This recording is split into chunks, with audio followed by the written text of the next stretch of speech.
Welcome to the QuickBooks video series presented by Protea Academy.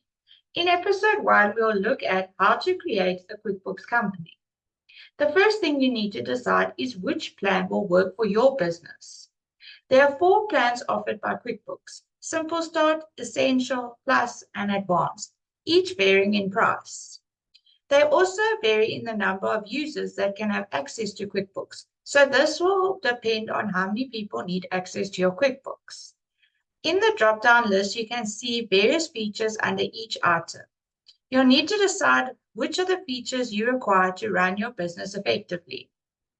Once you've considered all the factors and decided on the plan that you want to run your business from, you'll then click Choose Plan. The second screen brings up some payroll options.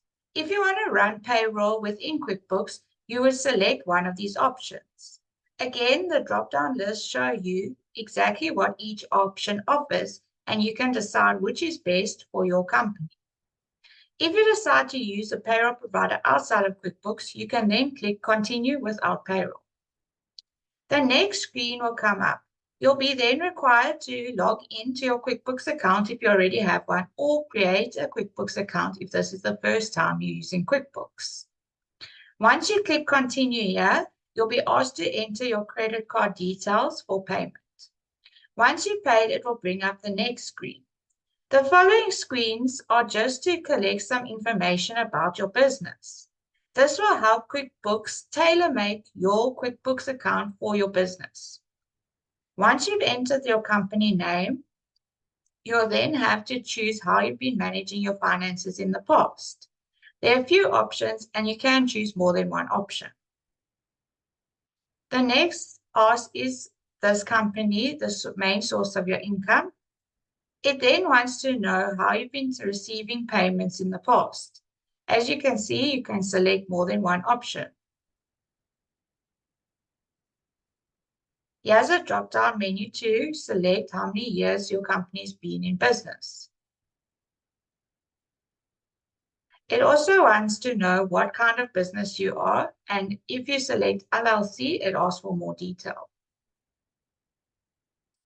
You can then decide what industry you're in. By typing in the industry, a few options will come up in the drop-down menu, and you can select the closest to what your business is in.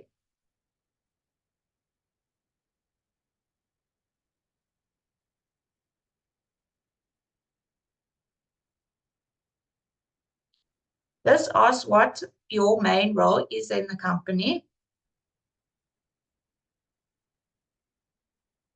It also wants to know who works at the business. This will help it understand who needs access to your QuickBooks company. Do you have help with the bookkeeper? And here you can select if you want QuickBooks bookkeeping. This does come at a cost. Here you can also add the apps you currently use. There are a few of the most used apps come up, or you can find your apps in the drop-down menu.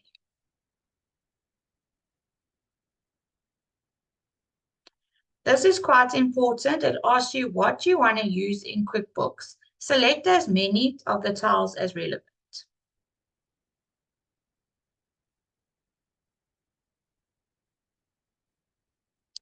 This is again asking if you want to have a call to help with your QuickBooks, or you can skip. This is just giving you some information. You can set up payment here or skip for now. The same with this screen, you can skip. You can always come back and do these later.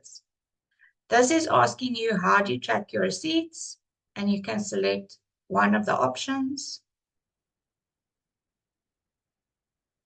And this is telling you about the app.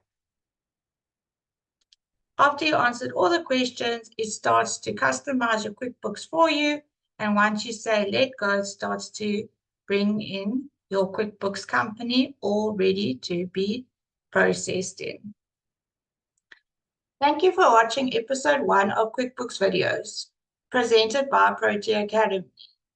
In episode 2, we'll look at how to add users and how to manage your users within your QuickBooks file.